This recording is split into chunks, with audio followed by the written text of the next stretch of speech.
Albulena Axhiu nga radha televizjet Vetëvendosje ka përjashtuar mundësinë e një koalicioni me Lidhjen Demokratike të Kosovës. Axhiu ka thënë se nuk e shohim të nevojshme një koalicion të tillë.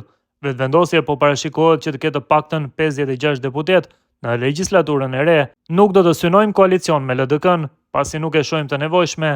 Do të kemi sa më parë takime në raport me disa çështje që kanë mbetur, si plani i rritjes dhe marrëveshje ndërkombëtare, tha Axhiu në një intervistë për Interaktiv të KTV-s.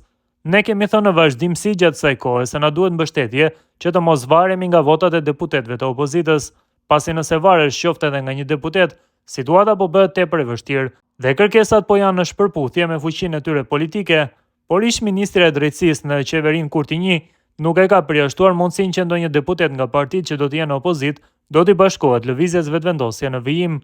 Nuk përjashtoj mundësinë që dikush nga deputetët e partive opozitare të na bashkohet. Në situatën kur kishim insistuar për komisionin për votimin e fshehtë, kishte deputetë grupeve parlamentare opozitare që në takime në kuvend na thoshin insistoni për komisionin për votim të fshehtë, pasi do t'ju mbështesim, por ja pamundsuan deputetëve ta ushtrojnë detyrën e tyre të votës. Dikush mund ta konsiderojë qasje të padrejtë, pasi ishte e padrejtë, mund që për shkak të këtyre veprimeve që kanë bërë e për shkak të rezultatit zgjedhor, nuk po paragjykoj pasi nuk kam informacion se cili prej tyre mund të jetë. S'përjashtohet mundësia që dikush në të ardhmen të na bashkohet ne, tha Axhiu.